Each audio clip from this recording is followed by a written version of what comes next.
Hola mi amigo querido, mira, empezaremos el comentario de esta semana diciendo que lo peor que el pecado hizo en el ser humano fue desfigurar el carácter de Dios.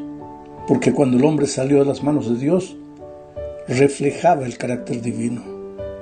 Infelizmente entró el pecado. A partir de ese momento surgieron el egoísmo, la soberbia, los complejos, las deformaciones que no nos permiten hoy ser felices. Por ejemplo, tú y tu esposa se casan motivados por el más lindo amor. Serías capaz de dar tu vida por ella. Pero entonces, ¿por qué algunos años después ustedes se separan? ¿Qué sucedió a lo largo del camino? ¿Sabes? El problema es el carácter. Desde el día de nuestro nacimiento, traemos con nosotros un carácter deformado por el pecado. Recuerda que la primera discusión o acusación entre Adán y Eva surgió justamente después de la entrada del pecado. Hasta ese momento era una pareja que vivía en armonía, pero entró el pecado y uno comenzó a acusar al otro. Bueno, ¿y qué tiene que ver todo esto, lo que estoy diciendo, con los estudios de mayordomía de este trimestre? Pues es simple. Una mayordomía sabia consiste en administrar la vida como Dios desea que la administremos. Pero el problema es que nuestro carácter deformado no nos permite administrar la vida como Dios quiere. La verdad es que Dios es dueño de todo lo que existe y también de nuestra vida. Nos lo entregó todo para que pudiéramos vivir. Pero nosotros no somos dueños de nada. Todo lo hemos recibido prestado de Dios. Somos apenas administradores. Y como sabios administradores debemos aprender también a administrar la vida como Él espera que la administremos. ¿Y cómo Él espera que hagamos eso? Pues siguiendo sus consejos, sus recomendaciones, lo que está escrito en su palabra. Bueno, para vivir la vida como Dios quiere que la vivamos, es necesario que aprendamos a andar diariamente con Dios en una experiencia de amor. Así, en ese compañerismo mutuo aprenderemos de manera práctica cómo se administra la vida. Solo que al andar con Dios sucederá también otra cosa extraordinaria. El carácter de Dios se reflejará diariamente en nuestra vida. Nuestra manera de ser tendrá las marcas del carácter de nuestro Padre Celestial. Sus características aparecerán de manera natural en nuestra experiencia. Una de esas características es la fidelidad. Primera a los Corintios capítulo 4 versículo 12 dice: Ahora bien, de los administradores se espera que demuestren ser dignos de confianza. Dignos de confianza. Otras versiones de la Biblia dicen: ahora bien, se requiere de los administradores que cada uno sea hallado fiel. Fidelidad tiene que ver con ser digno de confianza. Los administradores sabios tienen que ser hombres fieles, dignos de confianza. Piensa en José, el administrador de la casa de Potifar. ¿Era un hombre digno de confianza o no? ¿Fue fiel a su Señor a pesar de la tentación? Querido, si seremos fieles administradores de la vida que Dios nos confió, no será porque no encontremos tentaciones en el camino, sino a pesar de las tentaciones. La fidelidad es un rasgo de carácter. En hebreo, la expresión ser fiel significa ser digno de confianza. Se refiere a alguien que es sólido en sus convicciones, firme en lo que ha decidido. Pero la verdad es que nosotros, los seres humanos, después de la entrada del pecado, pues somos frágiles por naturaleza, no somos firmes. Pablo mismo dice: aquel que piensa que está firme, mire, cuidado, no caiga. Y Dios dice: maldito el hombre que confía en el hombre. Esta es nuestra triste realidad. Debemos ser hombres y mujeres dignos de confianza, firmes, fieles, pero no lo somos. No podemos serlo. Nadie puede confiar en nosotros, ni nosotros mismos. Y sin embargo Jesús dice, sé fiel hasta la muerte. O sea, sé digno de confianza hasta la muerte, y yo te daré la corona de la vida. Ahora, ¿cómo podremos alcanzar ese ideal elevado? Pues la única manera es seguir el consejo divino, que está registrado en Mateo capítulo 7, versículos 24 y 25. Leo: a cualquiera que me oye estas palabras y las pone en práctica, lo compararé a un hombre prudente que edificó su casa sobre la roca. Cayó la lluvia, vinieron los ríos, soplaron los vientos y azotaron aquella casa, pero ésta no se vino abajo porque estaba fundada sobre la roca. Aquí volvemos al tema del relacionamiento diario con Cristo, que es la roca de los siglos. Solo podemos ser hombres firmes, dignos de confianza, fieles, en la medida en que cultivemos una relación diaria de compañerismo, de comunión con Cristo, que es la roca. Vamos al segundo punto de nuestra lección. La segunda característica de un administrador sabio es la lealtad. La primera es la fidelidad. La segunda, la lealtad. Jesús dijo en Mateo capítulo 6, versículo 24, nadie puede servir a dos amos, pues odiará a uno y amará al otro, o estimará a uno y menospreciará al otro.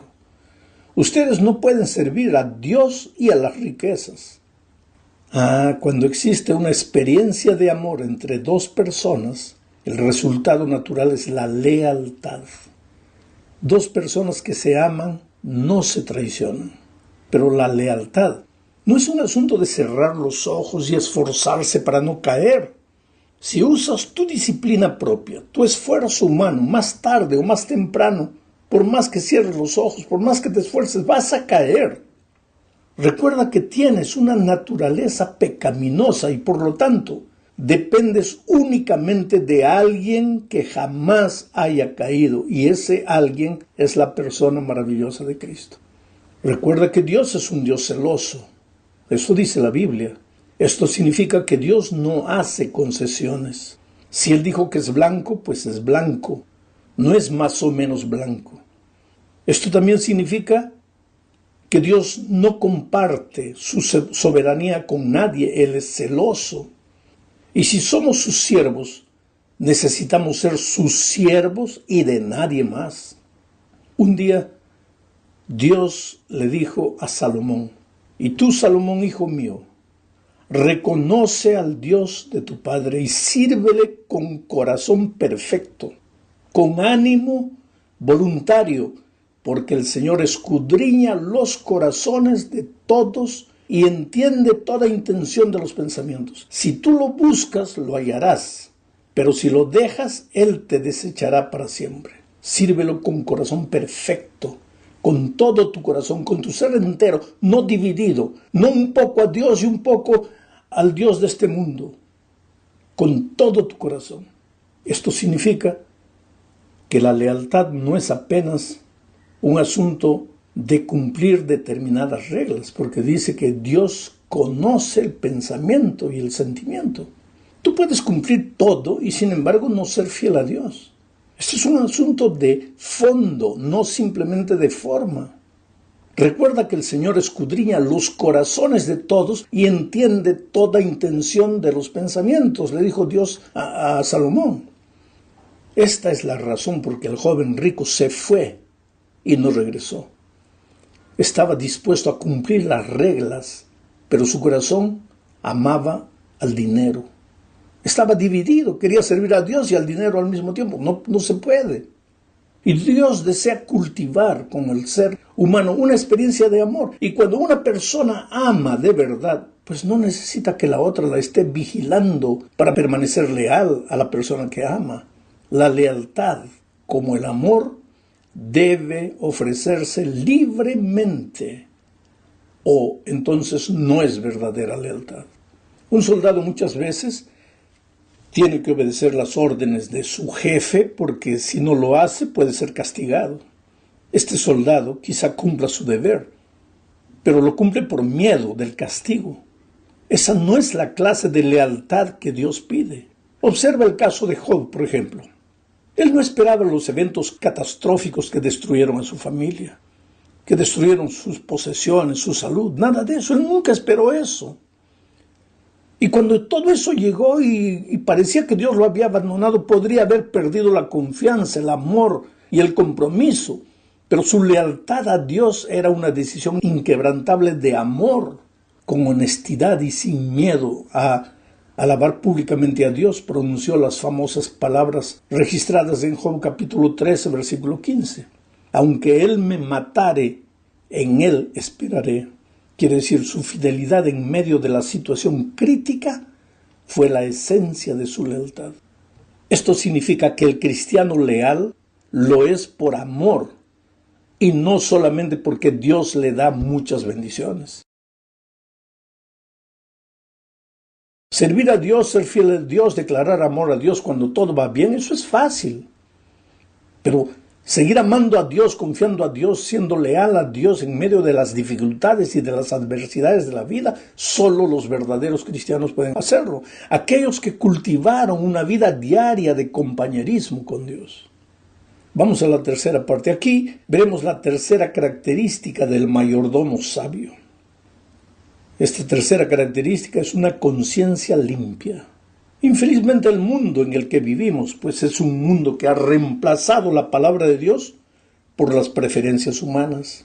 Ya no importa mucho hoy lo que Dios dice en su palabra. Lo que importa es lo que yo creo, lo que yo pienso, y generalmente lo que yo creo, lo que yo pienso no está de acuerdo a lo que dice la palabra de Dios, sino a lo que me conviene.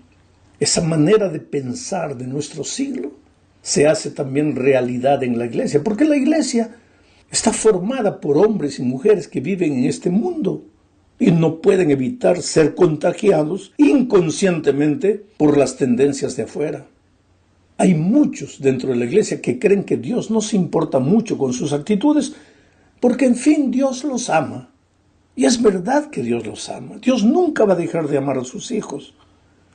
Pero Hebreos capítulo 10, versículos 19 al 22 dice: Hermanos, puesto que con toda libertad podemos entrar al lugar santísimo por la sangre de Jesucristo, por el camino nuevo y vivo que Él nos abrió a través del velo, es decir, de su propio cuerpo, y puesto que tenemos un gran sacerdote al frente de la casa de Dios, acerquémonos con un corazón sincero y con la plena seguridad de la fe, con el corazón purificado de una mala conciencia y con el cuerpo lavado en agua pura. ¿Qué significa una mala conciencia? Hay que acercarse a Dios purificado de una mala conciencia. ¿Sabes? La conciencia funciona como una brújula interior. Nos muestra el camino por el que debemos andar. Solo que esa brújula interior fue malograda con la entrada del pecado al mundo. Fue distorsionada. Hoy esa brújula ya no funciona bien. Apunta para el lado equivocado y nos lleva hacia la muerte. Para ser una brújula que trabaje bien necesita estar nuevamente en armonía con las enseñanzas divinas y no con la opinión de la sociedad en la que vivimos. Si está en armonía con las enseñanzas divinas, la brújula pues es una conciencia limpia. De otro modo es una mala conciencia o una conciencia cauterizada. Jesucristo tenía una conciencia limpia y hacía cosas buenas y justas porque tenía la ley de Dios en su corazón. Él mismo lo dijo en Salmos 40, versículos 7 al 9. En el pergamino se habla de mí. Hacer tu voluntad, Dios mío, me agrada. Tu ley la llevo dentro de mí. He proclamado tu justicia ante la gran multitud y tú, Señor, lo sabes muy bien. Tu ley la llevo dentro de mí. ¡Qué interesante! Ahora, ¿qué hacer si nuestra conciencia está contaminada? Hebreos 9:14 nos da la respuesta. Dice: cuanto más la sangre de Cristo, que por medio del Espíritu Eterno se ofreció a sí mismo sin mancha a Dios, limpiará de obras muertas nuestra conciencia para que sirvamos al Dios vivo. Ahora, mi amigo, te das cuenta cómo todo empieza y termina en Jesucristo. La vida cristiana no es una colección de deberes. La vida cristiana es una relación de amor con Cristo. Por amor a Jesús hacemos o dejamos de hacer las cosas. Por amor a Jesús permitimos que su palabra nos guíe. Tiene que haber una relación de amor entre Cristo y el ser humano. Vamos a la cuarta característica de un administrador sabio. Me refiero a la obediencia. Consideremos el caso de Caín y Abel. Abel se arrodilló ante el altar llevando obedientemente el cordero que Dios había pedido. Caín por su vez se arrodilló llevando el fruto de la tierra, fruto de sus manos. Ahora, date cuenta que ambos hermanos estaban arrodillados. Aparentemente ambos estaban adorando, estaban en la misma iglesia. Solo que Caín seguía su propia voluntad humana y no la de Dios. El cordero muerto fue aceptado, el cordero que Abel llevó, pero los frutos de la tierra que Caín llevó fueron rechazados. Ahora, la sierva de Dios dice al respecto lo siguiente en el Comentario Bíblico Adventista, volumen 6, página 1109. Dice así: la muerte de Abel fue la consecuencia de que Caín rechazara el plan de Dios en la escuela de la obediencia para ser salvado por la sangre de Jesucristo, simbolizado por las ofrendas ceremoniales que lo señalaban. Caín no aceptó el derramamiento de sangre, que simbolizaba la sangre de Cristo, que debía ser derramada en el mundo. Querido, la obediencia es una expresión de amor. Por eso la clave de la relación del ser humano con Cristo necesita ser el amor. Cuando tú dejas de amar a Dios, comienzas a amarte a ti mismo. Entonces ya no te interesa lo que Dios cree, lo que Dios piensa, lo que Dios enseña. Te interesa lo que tú quieres, lo que tú sientes. Prestas oído a los hombres de esta tierra y no a la palabra de Dios. Sabes que cuando yo era niño me enseñaron a obedecer por miedo y no por amor. Me llevó mucho tiempo entender que la vida cristiana es una vida de amor con Cristo y no una vida de miedo, de perderse. El problema es que también podemos llevar a la iglesia la obediencia por el miedo, pero esa obediencia por miedo no tiene ningún valor para Dios. Por eso Él dice: hijo mío, dame hoy tu corazón. Quiero tu amor, tu corazón. Después que me has dado tu amor, tu corazón, ahí tú puedes darme y andar mis caminos. Pero si tú no me has dado tu corazón, si tú no me amas, yo no quiero nada de ti. Llegamos al fin de este estudio hablando de la confiabilidad como otra característica de aquellos que han entendido el amor de Dios y que administran con sabiduría la vida que recibieron de Él. Leamos Lucas 16, 10 al 12. El que es confiable en lo poco, también lo es en lo mucho. Y el que no es confiable en lo poco, tampoco lo es en lo mucho. Porque si el manejo de las riquezas injustas ustedes no son confiables, ¿quién podrá confiarles lo verdadero? Y si con lo ajeno no resultan confiables, ¿quién les dará lo que les pertenece? ¿Sabes, mi amigo querido? Dios desea hijos e hijas confiables, porque desea que seamos semejantes a Él.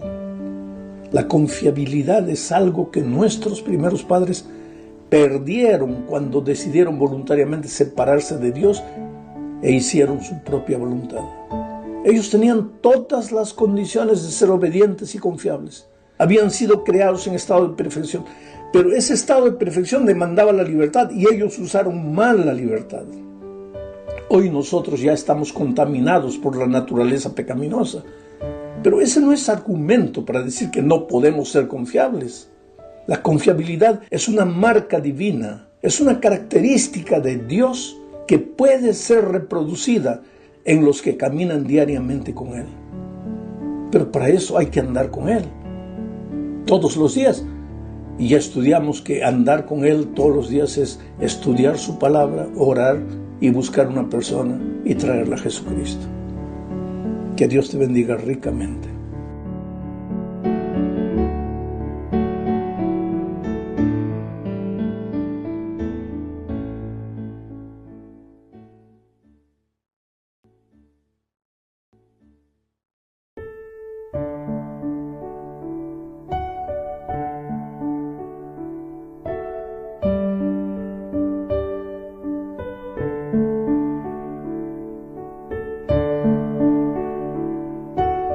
Hola, mi amigo querido, qué alegría, ¿cómo estás?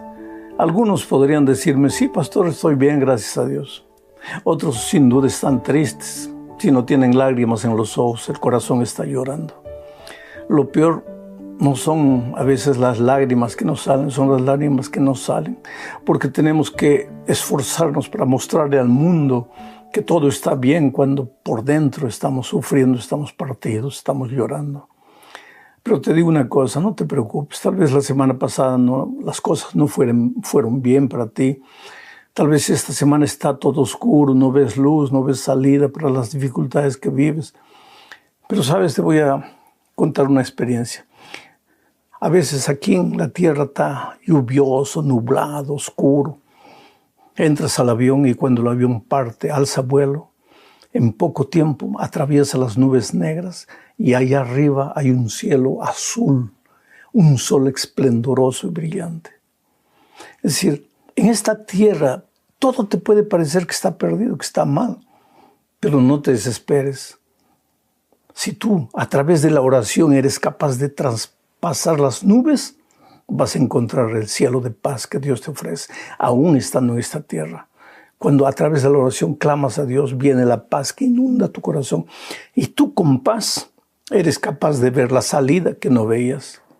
Vamos al estudio número 11 para el 16 de marzo del año 2024.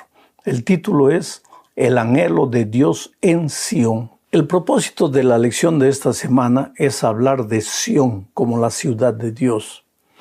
En la Biblia tú puedes encontrar Sión, Jerusalén, la ciudad de David, que es la misma cosa. Pero esta semana vamos a ver a través de la lección que Sión es la ciudad de Dios. Es el símbolo de la presencia de Dios en la vida de sus hijos. Vamos a la primera parte. Quiero leer un salmo antes de entrar a la primera parte. El Salmo 87, versículos 2 y 3, dice así: su cimiento está en el monte santo. ¿Su cimiento de qué? Su cimiento del hombre cristiano, de la persona cristiana, de la mujer cristiana. Su cimiento está en el monte santo. Aquí en el Salmo está hablando del pueblo de Israel. Su cimiento está en el monte santo. Ama Jehová las puertas de Sión, más que todas las moradas de Jacob. Cosas gloriosas se han dicho de ti, ciudad de Dios. ¿Por qué en este salmo encontramos que no debemos tener miedo de las tormentas, de los huracanes de esta vida? Porque el cimiento, tu cimiento, está en el monte santo, en Sión, en la presencia de Dios. Tus esperanzas no están en los recursos humanos de esta tierra. Entonces, aunque tú no veas recursos humanos, aunque tú no veas una mano humana viniendo en tu ayuda, tú no te desesperes, porque tu cimiento está en la ciudad de Dios, en el monte santo. Sabes que la palabra Sión se repite 150 veces en la Biblia, 150. Significa etimológicamente fortaleza. Sión es la fortaleza de Dios, es la ciudad de Dios. También Sión es la ciudad de David en la Biblia. Bueno, vamos a la primera parte del estudio de esta semana. Un día en tus atrios es mejor que 1000 fuera de ellos. Cuando dice un día en tus atrios, está hablando de un día en Sión, en la fortaleza, en la presencia de Dios. Un día en tus atrios es mejor que 1000 fuera de ellos. ¿Por qué? Porque los atrios estaban en Sión. Un día en tus atrios es mejor que 1000 fuera de ellos. Vamos a leer para entender mejor esto el Salmo 84, versículos 1 al 4. Dice: Cuán amables son tus moradas, oh Jehová de los ejércitos. Se está refiriendo a Sión, a la casa de Dios, al santuario de Dios, a la fortaleza, al monte de Dios. Si nosotros usamos la interpretación profética y simbólica de la Biblia, veremos que hoy día Sión es el lugar donde Dios se reúne con sus hijos.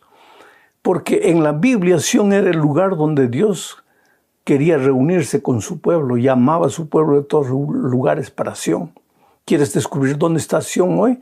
Descubre dónde Dios dice, donde estén 2 o 3 reunidos en mi nombre, ahí estaré.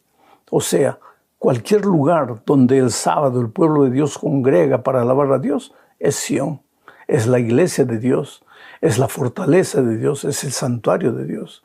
Sigo leyendo el Salmo. Cuán amables son tus moradas, tu casa, tu templo, tu iglesia. Cuán amables son tus moradas, oh Jehová de los ejércitos.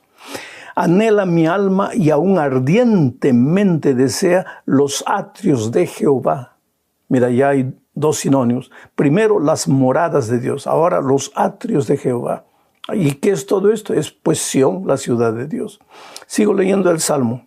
Dice, mi corazón y mi carne cantan al Dios vivo. Aún el gorrión halla casa y la golondrina nido para sí, donde ponga sus polluelos, cerca de tus altares, oh Jehová de los ejércitos, Rey mío y Dios mío. Bienaventurados los que habitan en tu casa, perpetuamente te alabarán. Selah. ¿Qué quiere decir Selah? La palabra Selah aparece 71 veces en los Salmos. Selah. ¿Y sabes lo que quiere decir? Como los salmos eran himnos para ser cantados, o poesías para ser recitadas, o oraciones para ser dirigidas a Dios, el Selah indicaba un espacio de tiempo. Se cantaba la música, Selah, paraban de cantar y después seguían cantando. Estaban orando, en el Selah paraban, reflexionaban y seguían orando.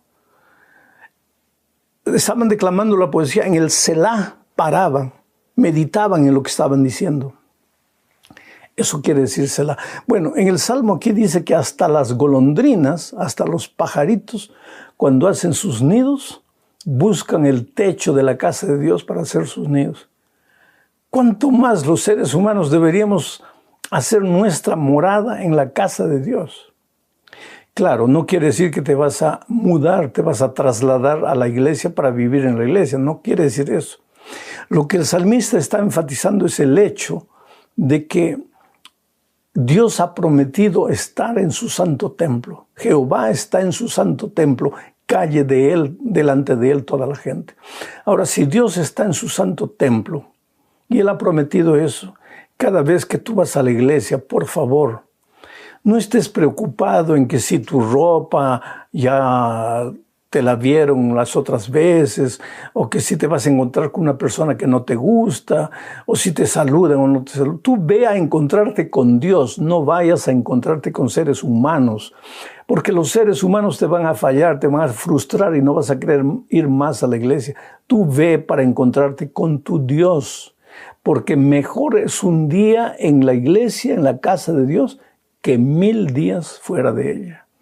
Entonces vamos ahora a la parte 2 de nuestra lección.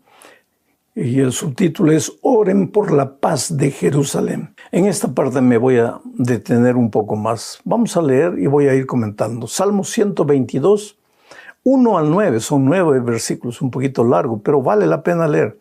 Dice así, yo me alegré con los que me decían, a la casa de Jehová iremos. Querido, busca amigos, busca hermanos en la iglesia, que antes de ir a la iglesia te dan una llamadita y te dicen, oye, no te olvides, yo ya estoy yendo para la iglesia, te veo allá, vamos. O entonces tú, cuando estás saliendo para la iglesia, llama a un hermano, oye, mira, ya estoy saliendo para la iglesia, espero que Dios te acompañe en el viaje hasta la iglesia. Eso es lo que David dice, yo me alegraré con los que me dicen, a la casa de Jehová iremos. Es una bendición ir a la iglesia. ¿Por qué? Porque te vas a encontrar con tu Dios durante la semana. El mundo te ha golpeado, las personas te han criticado, te han juzgado, han hablado mal de mí, estás herido, las cosas no andan bien, tu patrón te ha maltratado. Pero el sábado, cuando vas a encontrarte con tu Dios, el Señor inunda con su paz tu corazón y ahí ya no tienes miedo de nada. El versículo 2, leo, dice, nuestros pies estuvieron dentro de tus puertas, oh Jerusalén. Primero habla de la casa de Dios, ahora de Jerusalén, porque ya te dije, Sión, Jerusalén, la casa de Dios, el monte santo, la fortaleza de Dios, la ciudad de Dios, todo es la misma cosa. El versículo 3 dice, Jerusalén que se ha edificado como una ciudad que está bien unida entre sí.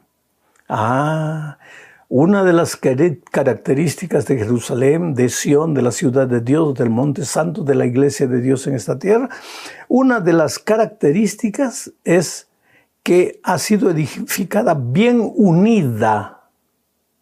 O sea, querido, te voy a decir aquí algo que te puede asustar. La principal característica de la verdadera iglesia de Dios no es el sábado. Por favor, no te asustes. Es la unidad. Que sean uno como tú y yo, Padre, somos uno. ¿Para qué? Para que el mundo sepa que este es tu pueblo. Que sean uno.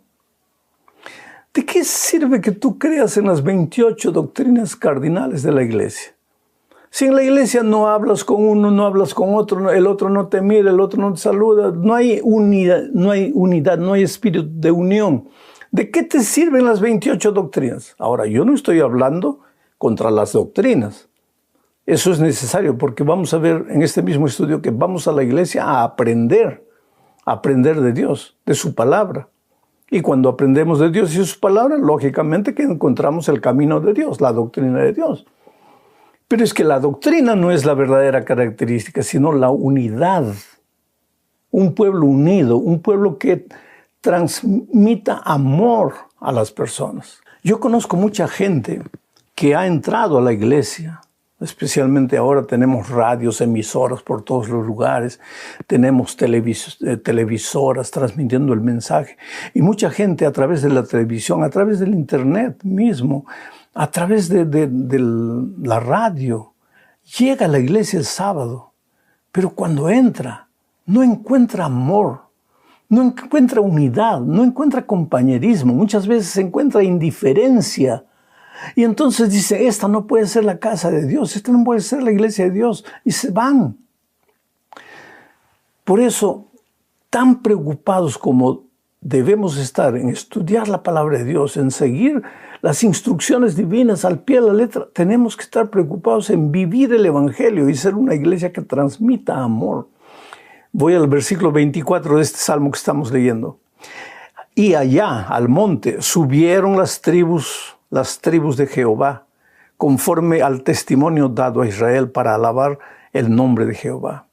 Porque allá están las sillas del juicio, los tronos de la casa de David. Ahora mira lo que voy a leer ahora. Pedid por la paz de Jerusalén. Sean prosperados los que te aman. Otra característica de la iglesia de Dios, paz, una iglesia de paz. Y cuando cada miembro de iglesia tiene la paz que Dios ofrece, entonces cada miembro de iglesia va a ser prosperado. Pedid por la paz de Jerusalén, sean prosperados los que te aman. Ahora vea el versículo 7, dice así, sea la paz dentro de tus muros y el descanso dentro de tus palacios. Cuando hay paz en el corazón, hay descanso. Da ganas de estar en un lugar donde hay paz, donde hay unidad, donde hay descanso, donde hay amor. Versículo 8, por amor de mis hermanos y mis compañeros diré yo, la paz sea contigo. Por amor, paz y amor. No puede haber paz sin amor. Y donde hay amor, no hay miedo, no hay guerra, no hay discusión. Hay paz. Y el versículo 9 dice, por amor a la casa de Jehová, nuestro Dios buscaré tu bien. O sea, cuando el amor de Dios llena tu corazón, entonces tú estás preocupado por hacer el bien a las otras personas. Resultado de todo eso, una iglesia unida, una iglesia de paz.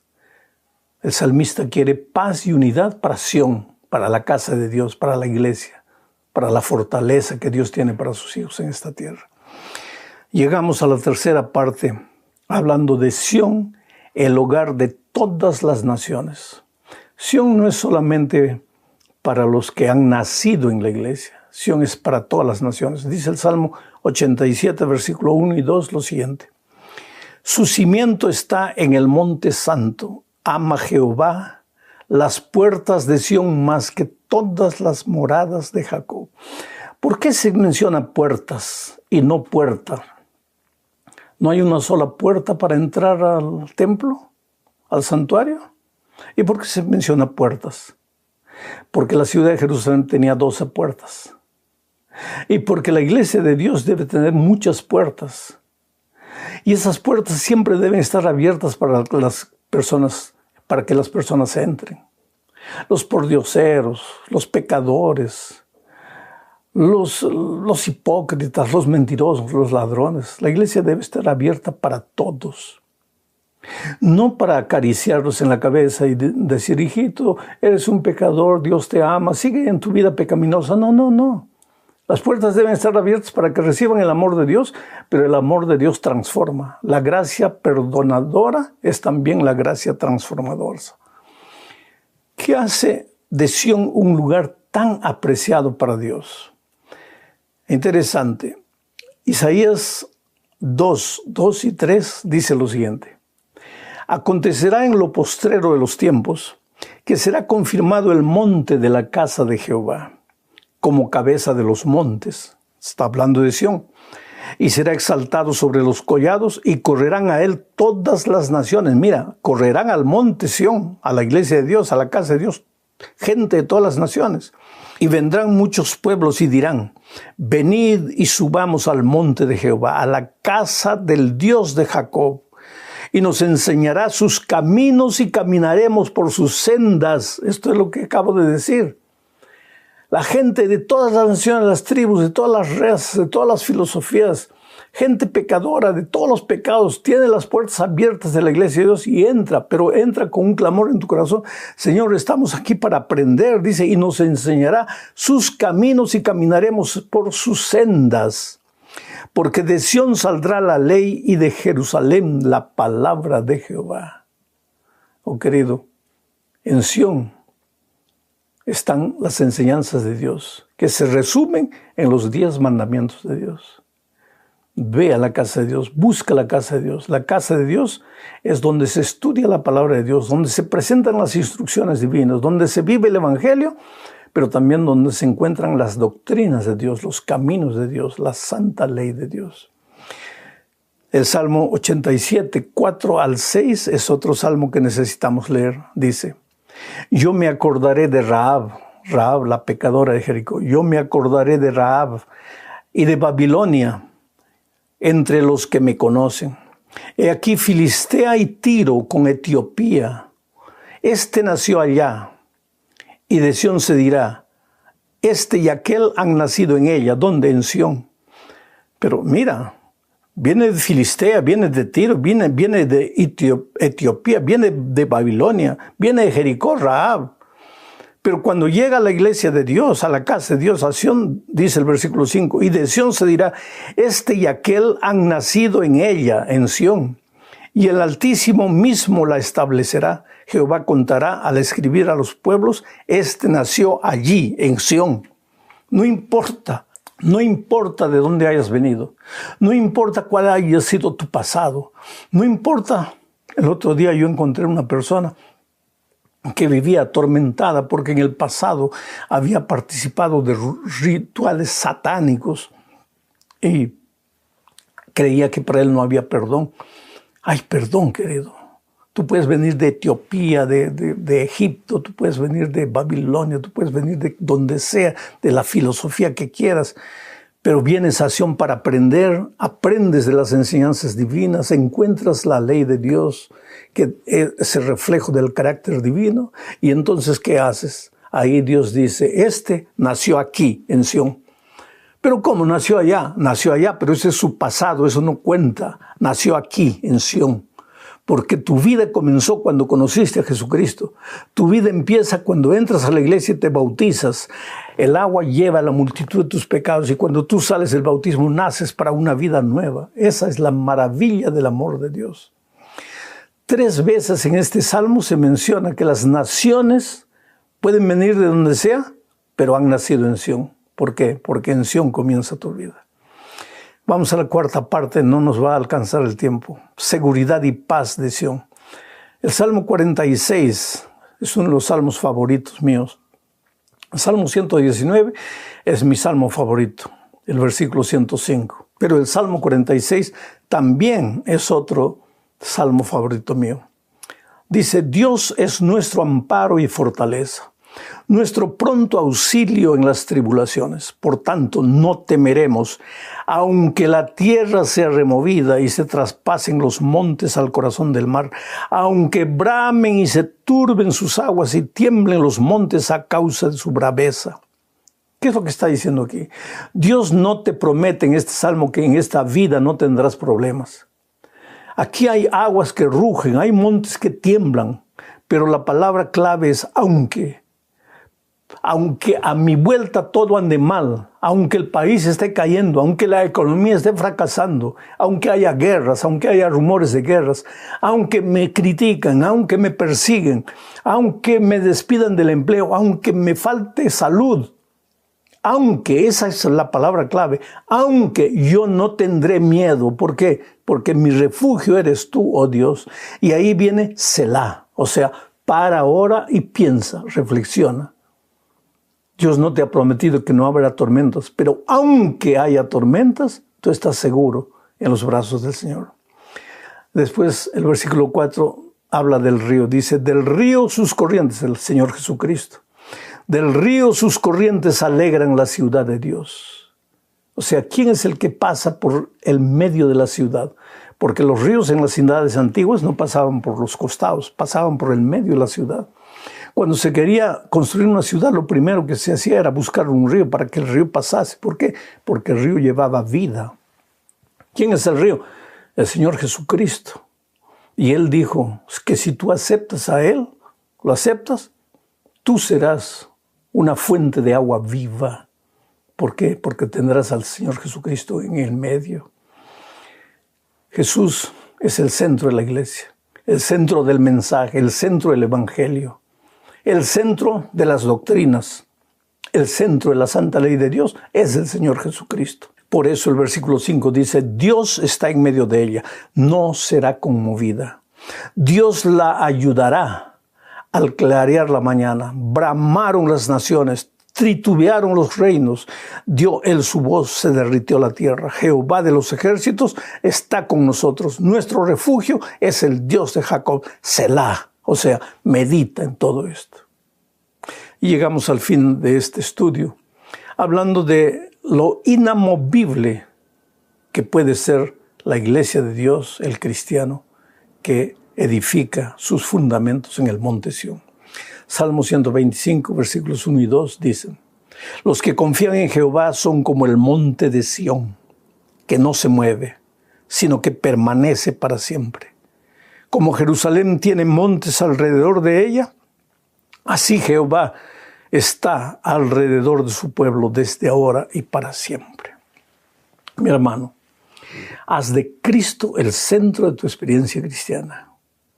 Él es el amor. Entonces el centro de tu vida será el amor.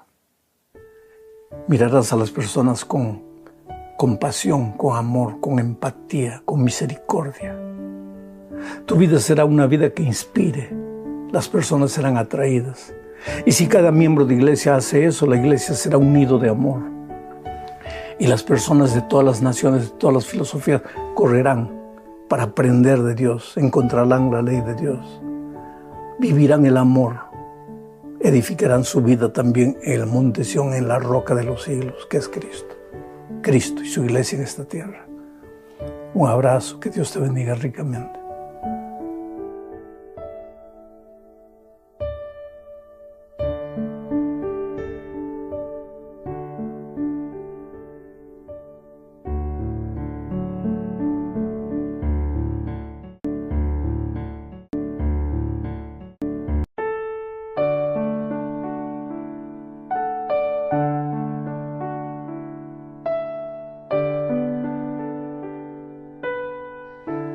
Hola, mi hermano querido. Los cristianos siempre traemos preguntas en el corazón. Hay una pregunta que me hicieron y que dice así: Pastor, por más que me esfuerzo para andar en los caminos de Dios, me siento perdido. En realidad, por detrás de esta pregunta inocente hay dos errores grandes. Dice, por más que me esfuerzo para andar en los caminos de Dios. La vida cristiana, querido, no requiere esfuerzo. Tú no puedes alcanzar el ideal que Dios tiene para ti usando la voluntad, el dominio propio, la fuerza, por más que me esfuerzo. ¿Y por qué? Porque la propia Biblia dice que nuestra justicia, nuestro esfuerzo, nuestro dominio propio es como trapo de inmundicia. Lo que tú tienes que hacer, en lugar de esforzarte para andar en los caminos de Dios, si quieres usar el esfuerzo, úsalo para separar un tiempo todo día para mantener la comunión con Cristo, estudiando la palabra, orando y testificando el amor de Jesús para otras personas. El segundo error de esta pregunta es, me siento perdido. Jeremías dice, engañoso es el corazón y perverso. ¿Quién lo comprenderá? Este corazón, cuando estás bien, te va a hacer sentir que estás mal. Y cuando estás mal, te va a hacer sentir que estás bien. Entonces, la vida cristiana no es sentir, porque el corazón humano es engañoso. Tú tienes que creer en la palabra de Dios.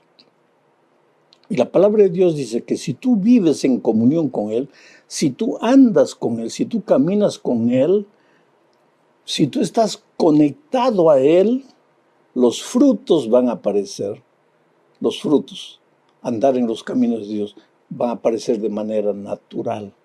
Entonces tú concéntrate en mantener la comunión con Cristo y deja todo lo demás en las manos de Dios y no creas mucho en tus sentimientos. Ok, vamos a la lección número 11 para el 15 de junio del año 2024. El título de la lección es El conflicto inminente. Y el propósito de este estudio es mostrar que a medida que nos aproximemos del fin, el enemigo va a quedar tan airado con el pueblo de Dios fiel, porque él no consigue engañar al pueblo de Dios, porque el pueblo de Dios tiene la Biblia abierta, la luz de la palabra de Dios y no se deja engañar. Entonces el enemigo se va a airar tanto que va a hacer guerra, va a perseguir, va a usar la fuerza para obligar a los hijos de Dios a adorar al diablo o a cualquier cosa menos a Dios. Entonces vamos ahora a la primera parte de este estudio, el conflicto final del Apocalipsis. Mira, el conflicto comenzó en el cielo por causa de la adoración.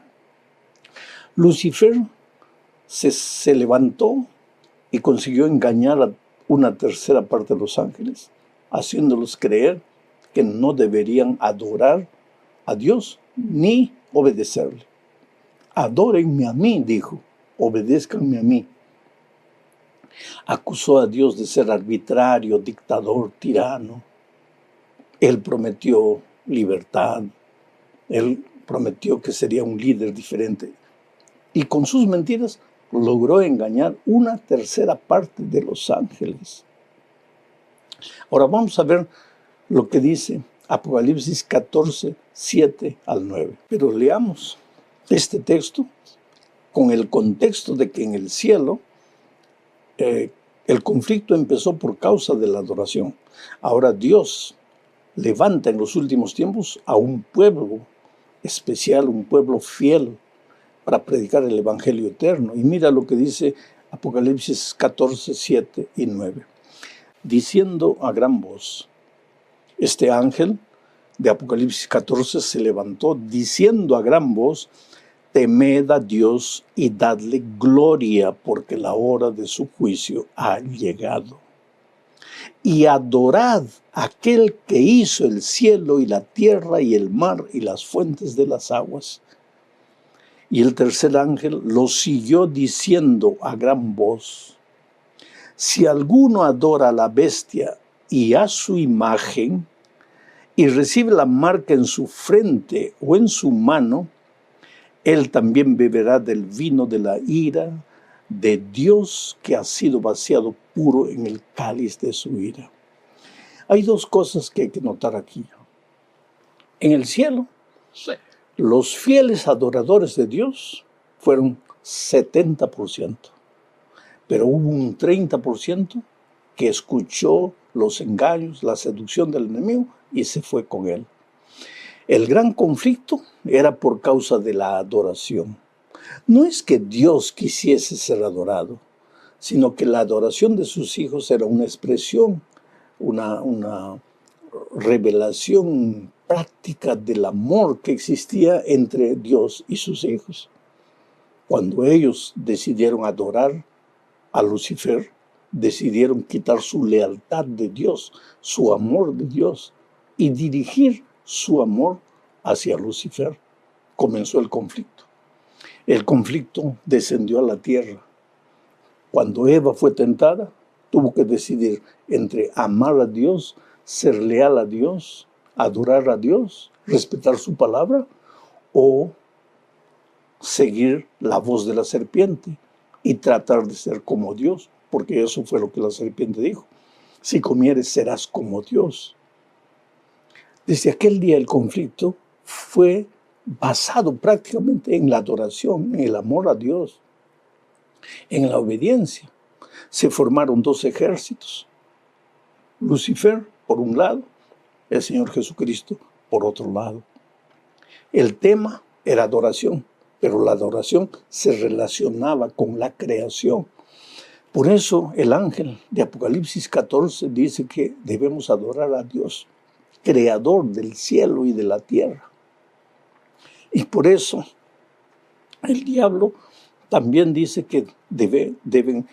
Voy a leer de nuevo el texto de Apocalipsis 14, de 7. Voy a leer específicamente el versículo 9. Dice: y el tercer ángel lo siguió diciendo a gran voz: si alguno adora a la bestia, no adora a Dios, adora a la bestia y a su imagen, y recibe la marca en su frente o en su mano, él también beberá del vino de la ira de Dios, que ha sido vaciado puro en el cáliz de su ira.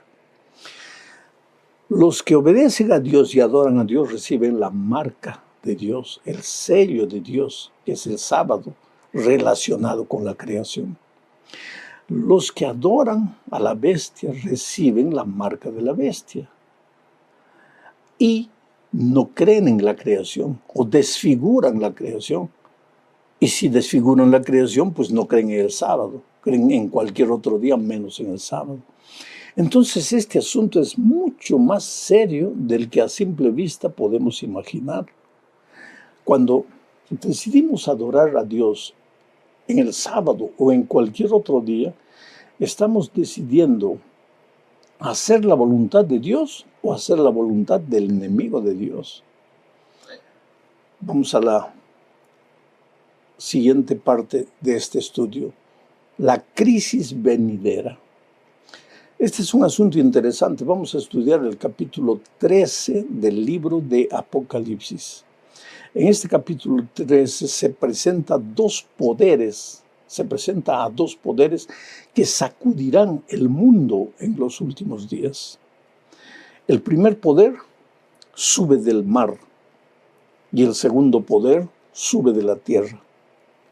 Y ambos son instrumentos del dragón. El dragón es el diablo y Satanás, según Apocalipsis. Quiere decir, para sacudir al mundo en los últimos días, en Apocalipsis se habla de dos bestias. La palabra bestia puede parecer peyorativa, pero no lo es. En profecía, la palabra bestia significa poder. Quiere decir que en los últimos días aparecerán dos poderes. Un poder que sale del mar. Y de acuerdo con la profecía, el mar, las aguas, significa gente. O sea, Este poder recibe fuerza de la gente. Mucha gente lo sigue y le confiere poder. Pero el verdadero poder lo recibe del dragón.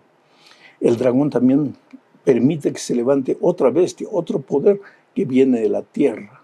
Vamos a ver todo esto al estudiar este capítulo 13. Vamos a leer primero los versículos 1 y 2 para ver la descripción de este poder, del primer poder. Dice así: me paré sobre la arena del mar y vi subir del mar una bestia. Y la bestia que vi era semejante a un leopardo, y sus pies como de oso, y su boca como boca de león. Y el dragón le dio su poder y su trono y gran autoridad. Interesante. El diablo, el dragón, nunca se presenta como diablo. En el jardín del Edén se presentó como una bella serpiente. En el monte de la tentación para destruir al Señor Jesucristo se presentó como un ángel de luz. Y en estos últimos tiempos se presenta como un poder religioso, sustentado por la fuerza de las naciones, pero que en realidad este poder recibe la fuerza del dragón. Ahora vamos a tratar de identificar a esta bestia. En nuestra lección de la escuela sabática se trata este asunto en dos partes. Yo la voy a tratar en una sola parte. Vamos a ver qué características tiene esta primera bestia que sale del mar. En el versículo 8, recuerda que estamos estudiando el capítulo 13 del libro de Apocalipsis. En el versículo 8 dice: y la adoraron, a la bestia, y la adoraron todos los moradores de la tierra, cuyos nombres no estaban escritos en el libro de la vida del Cordero, que fue inmolado desde el principio del mundo.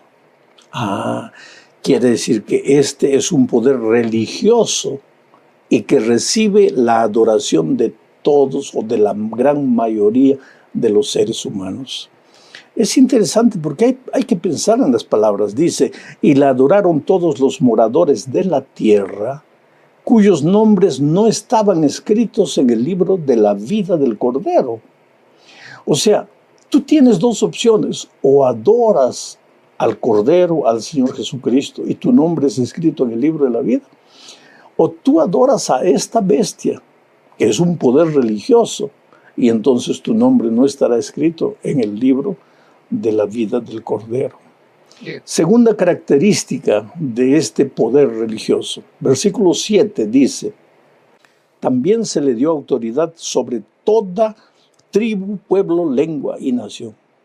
O sea, este poder, además de ser un poder religioso, es también un poder político que tiene autoridad sobre toda tribu, lengua, pueblo y nación. Tercera característica. El versículo 3 del capítulo 13 dice: vi una de sus cabezas de la bestia como herida de muerte, pero su herida mortal fue sanada, y se maravilló toda la tierra en pos de la bestia. Esto quiere decir que en algún momento de la historia este poder religioso perdió su poder, pero después la herida sana y ahora impone respeto y la admiración del mundo.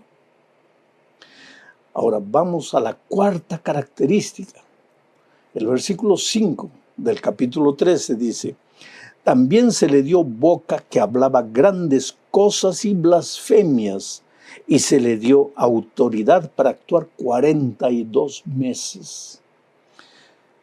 O sea que este poder es un poder blasfemo, que se atreve a hablar contra Dios o a ocupar el lugar de Dios, y tiene poder durante 42 meses, o sea, 1260 años. Ya vimos eso en lecciones anteriores.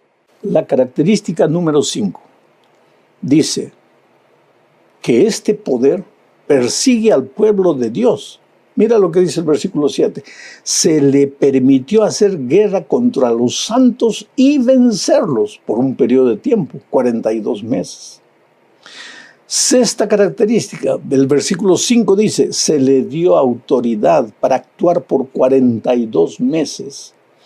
Su poder dura 42 meses, lo que en lenguaje profético, ya lo dijimos, significa 1260 años. O sea, aquí se habla de un poder que forzará la conciencia de las personas para que adoren a la bestia y no adoren a Dios. La pregunta clave es, ¿quién es este poder? ¿Dónde está este poder hoy? ¿A quién simboliza este poder? Entonces vamos a tener que responder algunas preguntas. La primera pregunta, ¿conoces tú algún poder hoy día que además de ser un poder religioso, tenga una influencia política tremenda sobre la mayoría de los países y de los pueblos de este mundo? ¿Conoces? Si conoces un poder religioso, que además de religioso sea político y tenga influencia en la mayor parte del mundo, esa es la bestia de que habla el capítulo 13 de Apocalipsis. Segunda pregunta, ¿conoces tú algún poder religioso que además de poseer esta primera característica, haya perdido su fuerza política en algún momento de la historia para recuperarla después? El texto de la Escritura dice, vi una de sus cabezas como herida de muerte, pero su herida mortal fue sanada y toda la tierra se maravilló en pos de ella.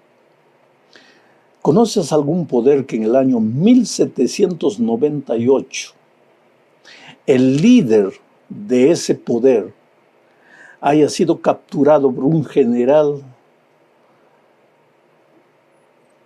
llamado Berthier y llevado preso, y que después del año 1929 Bernardo Mussolini le devolviera el poder, la fuerza a ese poder? Pues entonces ya tienes la respuesta. Tercera característica, y yo te hago la pregunta, ¿dónde puedes ver un poder religioso respetado y admirado por reyes, presidentes, ministros, jefes de Estado? ¿Conoces ese poder?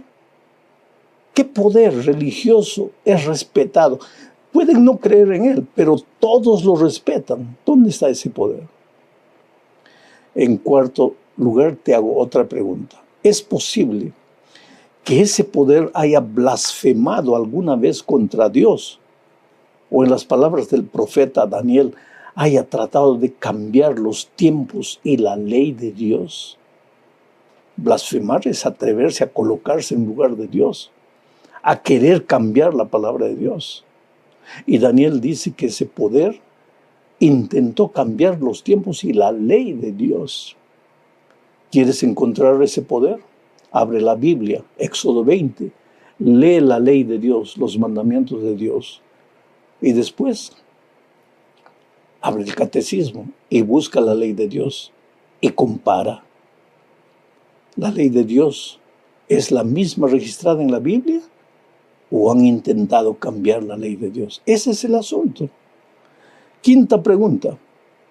Este poder religioso político ha perseguido a los fieles adoradores de Dios y estudiosos de la palabra de Dios durante 1260 años. ¿Conoces a ese poder? Es interesante, porque la respuesta es tuya. Yo no te voy a dar la respuesta. Yo quiero que tú pienses, que tú reflexiones. Y cuando reflexiones vas a llegar a tu propia conclusión. Y tal vez te sientas triste.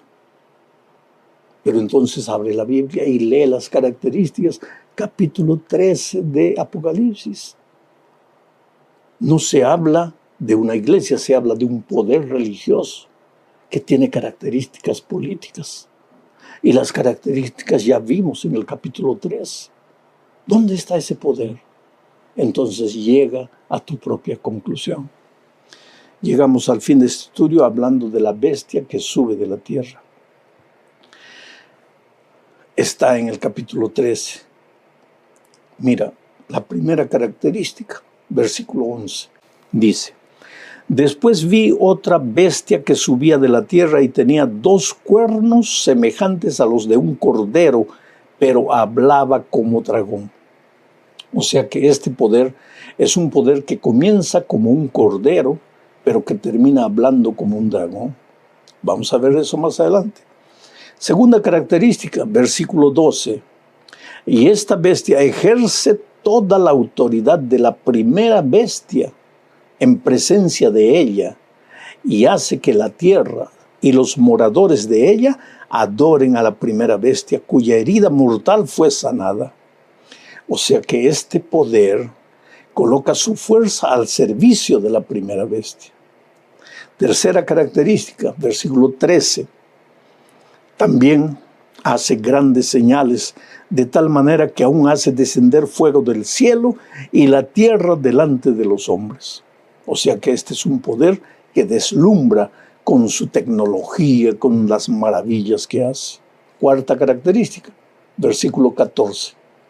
Y engaña a los moradores de la tierra con las señales que se le han permitido hacer en presencia de la bestia, mandando a los moradores de la tierra que le hagan imagen a la bestia que tiene la herida de espada y vivió.